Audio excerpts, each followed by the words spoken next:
The Galactic Council's war chamber looked like someone had mixed a boardroom with a disco ball and added way too many tentacles.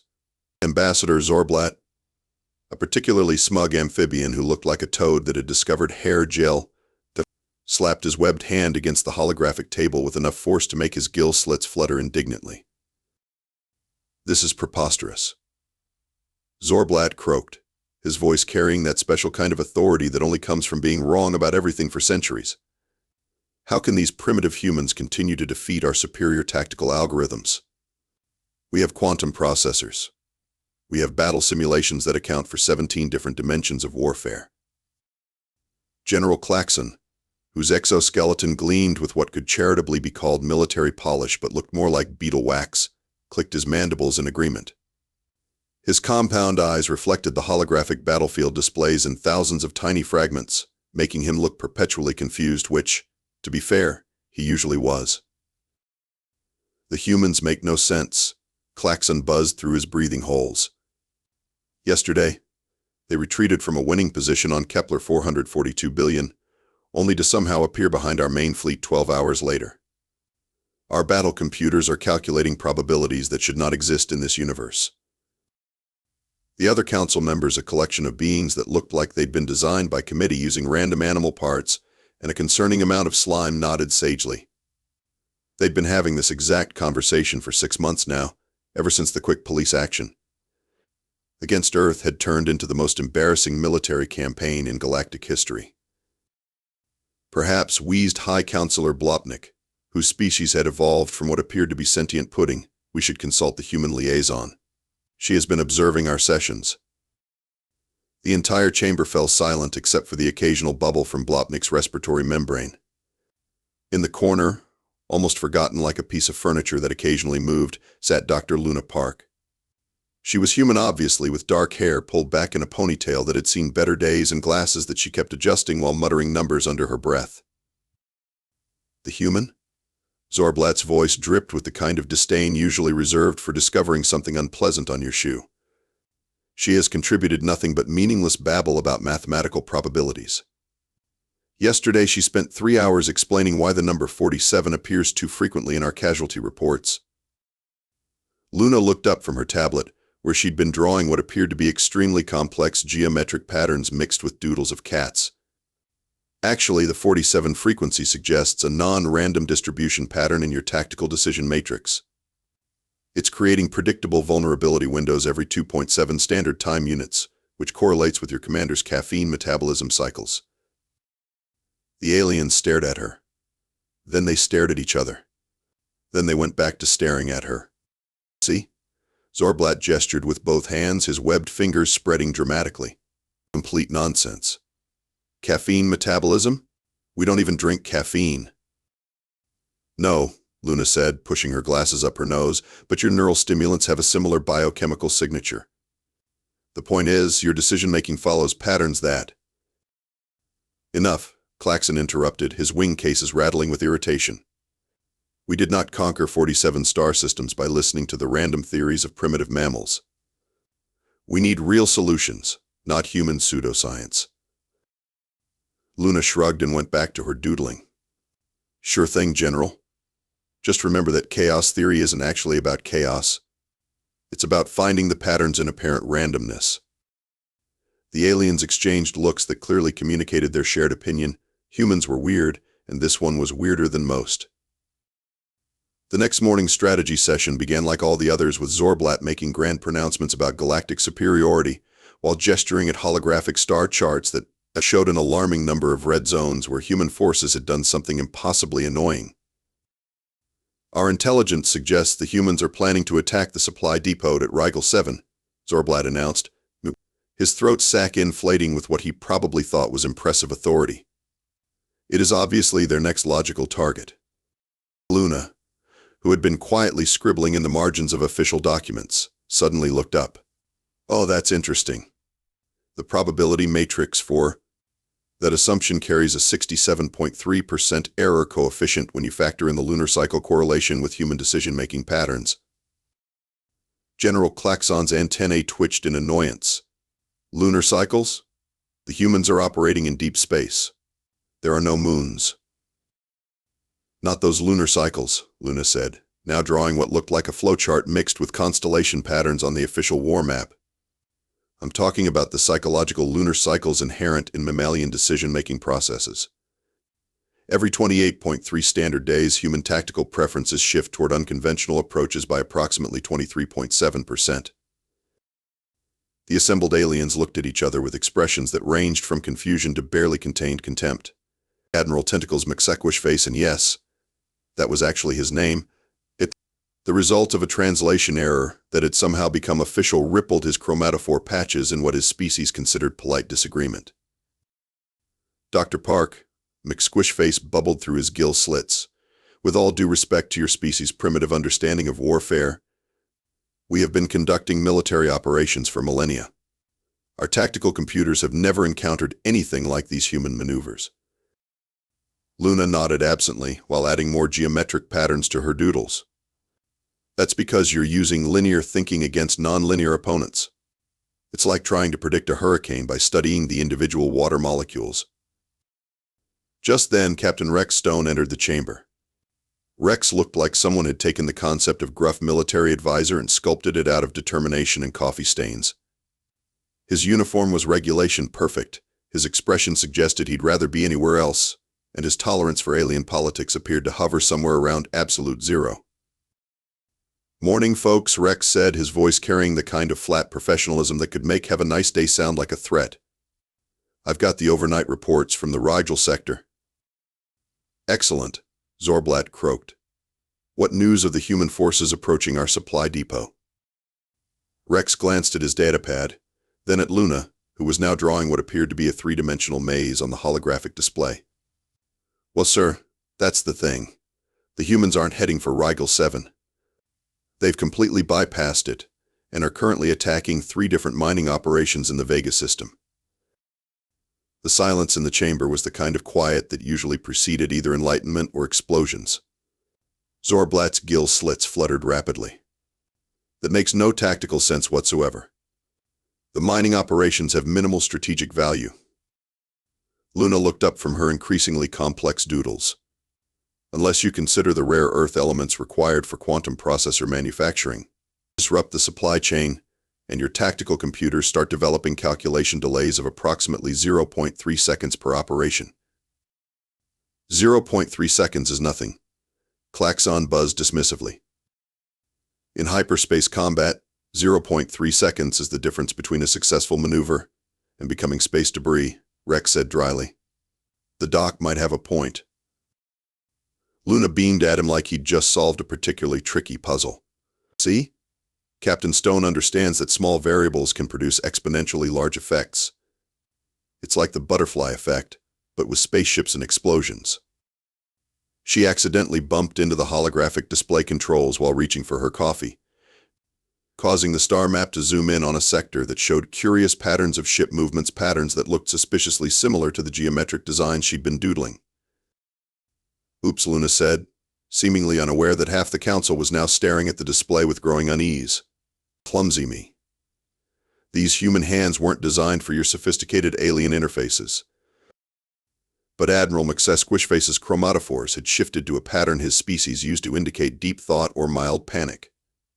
The correlation between Luna's doodles and the actual fleet movements was becoming difficult to ignore, even for beings who considered humans only slightly more intelligent than decorative plants. 3 days later, the Galactic Council reconvened in what could generously be called a state of controlled panic. The humans had struck again, this time capturing a supposedly impregnable fortress moon using tactics that their best military computers described as mathematically improbable, in likely violation of several physical laws. Zorblatt's usual pompous demeanor had developed cracks around the edges. His throat sac kept deflating at inappropriate moments, and he'd started nervous grooming behaviors that involved excessive attention to his webbed feet. "The humans," he began, then stopped, apparently struggling with words. "The humans have done something impossible again. They attacked from 17 different vectors simultaneously, including 3 that our sensors insist don't exist." General Klaxon was in even worse shape. His exoskeleton had developed a nervous clicking sound, and his compound eyes kept darting between the holographic displays and Luna, who sat in her usual corner, apparently working on a crossword puzzle.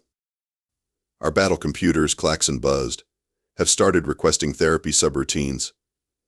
I didn't even know we had therapy subroutines. Luna looked up from her puzzle. Oh, that's probably because you're trying to analyze quantum-level tactical decisions with classical computational frameworks. It's like trying to understand jazz music by examining individual notes in isolation. Admiral McSquishface, whose chromatophore patterns had been cycling through increasingly agitated colors, suddenly froze. His tentacles went rigid, and his gill slits stopped their regular pulsing rhythm. "Dr. Park," he said slowly, "yesterday you mentioned that human tactical preferences operate on 28.3-day cycles. Today's attack occurred exactly 28.3 standard days after the previous major engagement." The chamber fell quiet except for the gentle hum of life support systems and what sounded suspiciously like Blopnik trying not to have a nervous breakdown.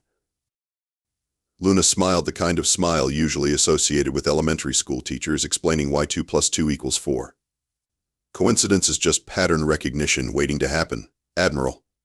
Your species has excellent mathematical capabilities, you just need to expand your parameters beyond three-dimensional thinking." "Three-dimensional thinking?" Zorblatt's voice cracked slightly.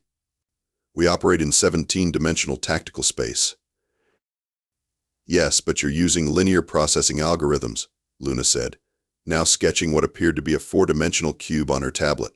"Human consciousness operates on non-linear quantum probability matrices. We don't plan tactics in sequence, we consider all possible outcomes simultaneously and then select the path of maximum surprise." Captain Rex, who had been watching this exchange with the expression of someone gradually realizing he'd been missing something important, moved closer to Luna's workspace. "Doc, those diagrams you've been drawing, they look familiar." Luna's latest doodle showed a complex pattern of interconnected nodes and pathways that pulsed with calculated randomness. On the main tactical display, the current positions of human and alien fleets formed an almost identical pattern. Luna said, glancing between her drawing and the star map. "That is weird. Almost like the universe has a sense of humor about mathematical probabilities." Admiral McSquishface's tentacles began what could only be described as frantic gesticulation. "The correlation coefficient is approaching unity. Dr. Park, how are you doing this?" "Doing what?" Luna asked innocently, then accidentally spilled coffee on the tactical display. As she reached to clean it up, her sleeve brushed against several control interfaces, causing the map to shift perspectives and zoom levels in what appeared to be random chaos. Except it wasn't random. The new view showed predicted fleet movements for the next 6 hours, and every single prediction aligned perfectly with the geometric patterns in Luna's notebooks. Rex stepped closer, his military instincts finally catching up with the evidence. "Luna, those aren't just doodles, are they?" Luna looked up at him with an expression of such innocent confusion that it somehow made everything more suspicious. "Of course they're just doodles, Captain. I'm not some kind of tactical genius. I'm just a simple physicist who happens to find patterns in chaos theory remarkably similar to the mathematical frameworks underlying quantum military dynamics." The silence that followed was the kind usually associated with revelations, religious experiences, or the moment before someone realizes they've been spectacularly outmaneuvered. Zorblatt's throat sac had stopped working entirely. His voice came out as a barely controlled croak. "You mean you've been predicting our movements this entire time?" Luna blinked innocently behind her glasses. "Predicting is such a strong word. I prefer calculating probability convergences in real-time tactical matrices. It's more accurate and sounds less like I'm doing something impossible." The war chamber had the atmosphere of a funeral where the deceased had just sat up and asked for a sandwich. Zorblatt stared at Luna with the kind of expression usually reserved for discovering that your pet had been secretly running an interstellar corporation. General Klaxon had stopped clicking entirely, which for his species was equivalent to catatonic shock. Luna, meanwhile, had set aside her crossword puzzle and was now openly working on what was clearly a tactical projection system that made the Council's quantum computers look like pocket calculators. "You want to know the really interesting part?" Luna said conversationally, as if discussing the weather instead of revealing the systematic dismantling of galactic military supremacy. Your quantum communication network has been incredibly helpful. Every time you transmit tactical data between ships, you create quantum entanglement signatures that propagate through subspace in predictable patterns. She gestured to her tablet, which now displayed a three-dimensional model of the entire galactic communication grid. I've been using your own network to monitor your troop movements, strategic planning, and command decisions in real time. It's like having a window into your collective military consciousness. Admiral McSquishface's chromatophores had cycled through every color his species was capable of producing and had started inventing new ones. That's impossible. Our quantum communications are encrypted with mathematical keys that require— Oh, the encryption is adorable, Luna interrupted. You're using prime number factorization based on 17-dimensional mathematical constants. Very sophisticated. Unfortunately, human mathematicians solved that particular problem about 6 months before your war declaration arrived. Rex, who had spent the last few minutes staring at Luna like she'd spontaneously grown a second head, finally found his voice. Doc, are you telling us that this whole time, while they've been treating you like the office pet, you've been running the entire human war effort? Luna adjusted her glasses with the kind of modesty usually associated with Nobel Prize winners discussing their grocery lists. War effort is such a dramatic term, Captain. I prefer to think of it as applied chaos theory with explosive consequences. She touched her tablet, and suddenly the main holographic display filled with what appeared to be the most complex flowchart in the history of sentient mathematics. Probability matrices cascaded in real time, showing troop movements, supply lines, and tactical decisions branching through space and time like a four-dimensional tree. You see, the thing about chaos theory is that it's not actually chaotic, Luna continued, as casually as if she were explaining a coffee recipe. Random events become predictable when you have enough processing power and the right mathematical framework. And humans, well, we've always been good at finding patterns in noise. Zorblatt made a sound like a deflating balloon having an existential crisis. But you're just one person. How could a single human outthink our entire military computational network? Luna smiled, and for the first time since anyone had known her, the smile looked genuinely dangerous. Ambassador, I have a PhD in quantum physics from MIT, a master's degree in applied mathematics from Caltech. And I spent 3 years working for a human organization that specialized in predicting economic markets using chaos theory. When your species declared war on Earth, I was personally responsible for algorithms that could predict stock market fluctuations 6 months in advance. She paused to take a sip of coffee, as if dropping reality-shattering revelations was thirsty work. Compared to modeling human economic behavior, alien military tactics are refreshingly logical. You make decisions based on rational analysis of tactical advantages, resource allocation, and strategic objectives. Humans make decisions based on who had a fight with their spouse, what they had for breakfast, and whether they remembered to feed their cat. Your rational approach makes you incredibly predictable. The pieces were falling into place for Rex like a jigsaw puzzle made of pure military horror. The random retreats, the impossible flanking maneuvers, the attacks that made no strategic sense. You were feeding them false intelligence while predicting their responses. Bingo, Luna said cheerfully. Every time they adapted to one pattern, I introduced controlled chaos variables that forced them to reorganize their entire tactical framework. It's like teaching someone to dance by constantly changing the music. General Klaxon finally managed to produce a sound, though it was more like the death rattle of a mechanical calculator. Our military computers have been trying to model chaos itself. And failing spectacularly, Luna agreed. Because chaos isn't the opposite of order, it's order operating at a level of complexity that appears random to linear thinking systems. Once you understand that, predicting chaotic systems becomes a matter of processing power and proper mathematical frameworks. The war chamber fell silent except for the gentle hum of life support systems and what sounded suspiciously like several alien species having collective nervous breakdowns. Zorblatt had managed to reinflate his throat sac through what appeared to be sheer force of indignation. His webbed hands slapped the council table with the kind of determination that usually preceded either brilliant victories or spectacular disasters. Enough. he croaked with renewed authority. So what if this human has been manipulating our tactical systems? We still have numerical superiority. Our fleets outnumber theirs 50-1. General Klaxon's wing cases rattled back to life, his compound eyes focusing with renewed military purpose. The ambassador is correct. Raw numbers must eventually overcome even the most sophisticated deception. We launch everything, every ship, every weapon, every resource. Overwhelming force against impossible odds. Luna looked up from her tablet with the expression of someone who had just been dealt a royal flush in poker. Oh good, you're going with the desperate final assault option. That's probability vector 347b in my tactical matrix. She tapped her screen, and the holographic display shifted to show the current positions of every ship in the galactic fleet. Red icons representing thousands of vessels converged on human positions like digital locusts descending on crops. Admiral McSquishface, Luna said conversationally, would you mind confirming the fleet composition for this attack? I want to make sure my calculations account for all variables.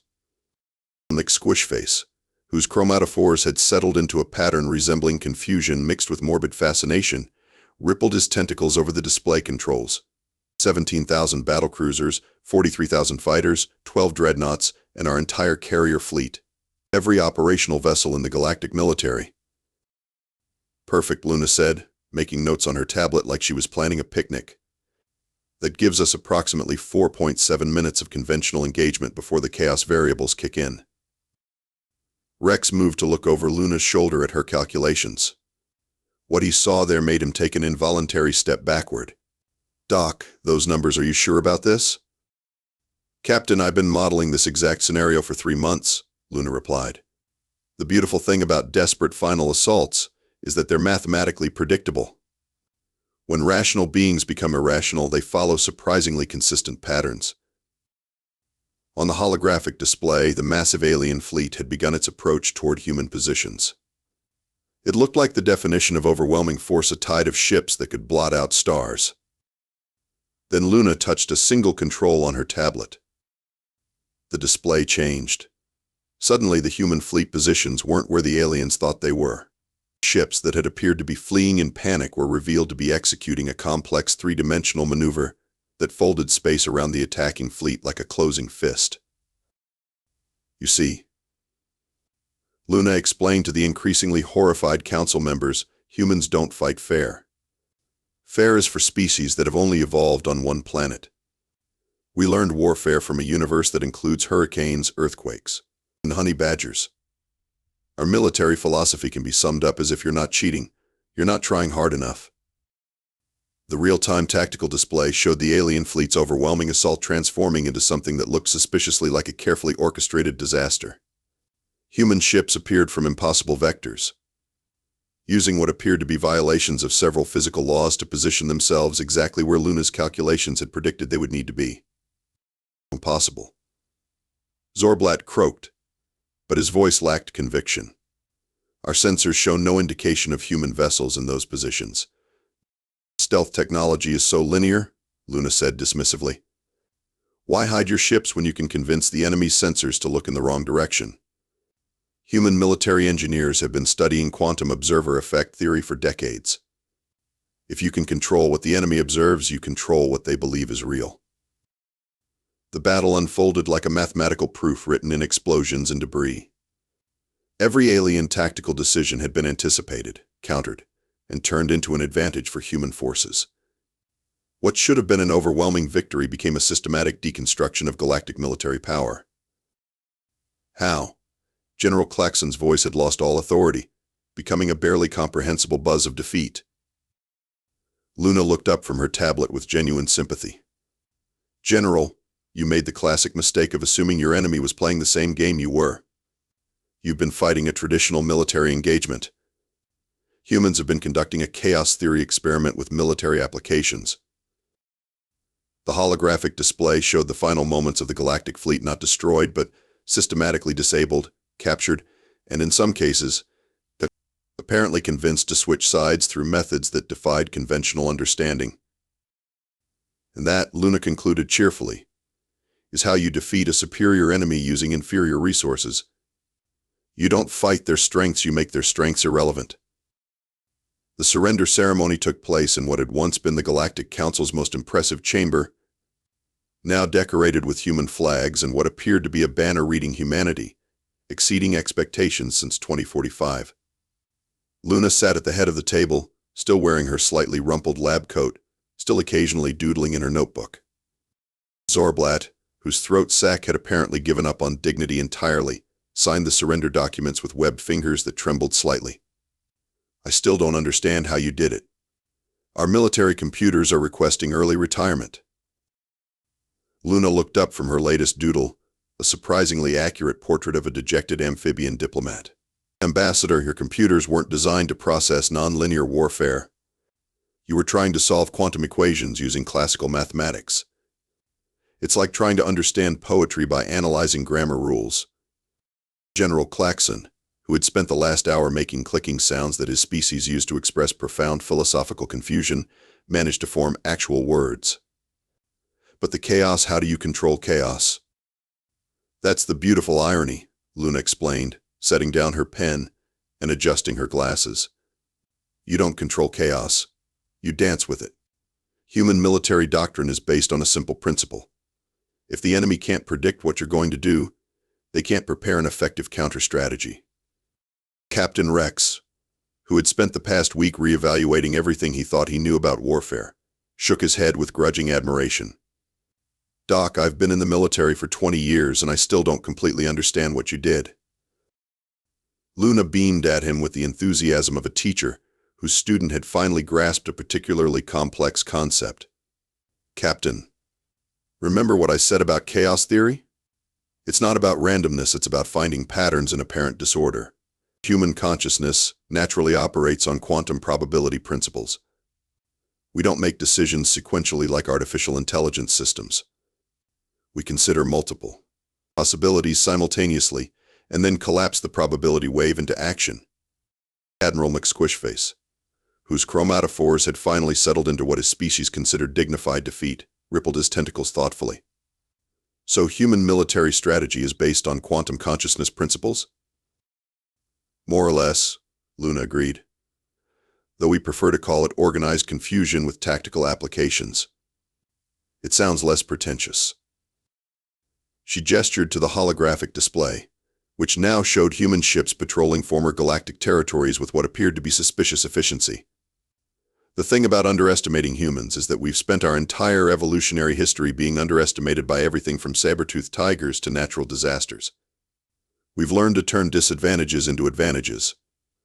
High Counselor Blopnik, whose pudding-like consistency had somehow managed to convey deep melancholy, burbled a question, "What happens to us now?" Luna's expression softened slightly. Well, that depends. Humanity isn't interested in conquest for its own sake. We're more interested in making sure nobody tries to wipe us out again. The galaxy is big enough for everyone, as long as everyone remembers not to threaten species with PhD programs. Rex snorted with laughter despite himself. Doc, is that going to be humanity's new foreign policy? Don't mess with civilizations that have higher education systems? It's catchy, isn't it? Luna replied cheerfully. Though I prefer the more technical version. Never underestimate the tactical applications of organized curiosity backed by peer review and tenure committees. Zorblatt made one last attempt at diplomatic dignity. Dr. Park, what assurance do we have that humanity won't seek revenge for our misunderstanding about your species' capabilities? Luna considered this question while adding a small happy face to her latest mathematical equation. Ambassador, revenge is inefficient. It requires emotional energy that could be better spent on exploration, research, and the development of increasingly improbable scientific theories. Besides, now that we've established that humans can outthink galactic military computers using chaos theory and coffee, I think we can all agree that future diplomatic relations might benefit from a more collaborative approach. She stood up, gathering her notebooks and tablet with the casual air of someone who had just rearranged galactic politics as a side project. Chaos is a ladder, gentlemen, and humanity has always been good at climbing. As Luna walked toward the exit, still muttering calculations under her breath, and occasionally stopping to examine interesting mathematical patterns in the chamber's architecture. The former galactic leadership sat in stunned silence. Finally, Rex broke the quiet with an observation that would become legendary in military academies across human space. Note to self: never pick a fight with someone who finds math funny. And thus ended the shortest war in galactic history, though scholars would debate for centuries whether it had actually been a war or simply a very elaborate physics demonstration with explosions. The final entry in Luna's research log read, "Hypothesis confirmed. Chaos theory plus human stubbornness equals surprisingly effective deterrent against galactic conquest. Recommend further study, preferably with better coffee and fewer pompous amphibians." Next project. Applying quantum mechanics to diplomatic negotiations. Should be interesting.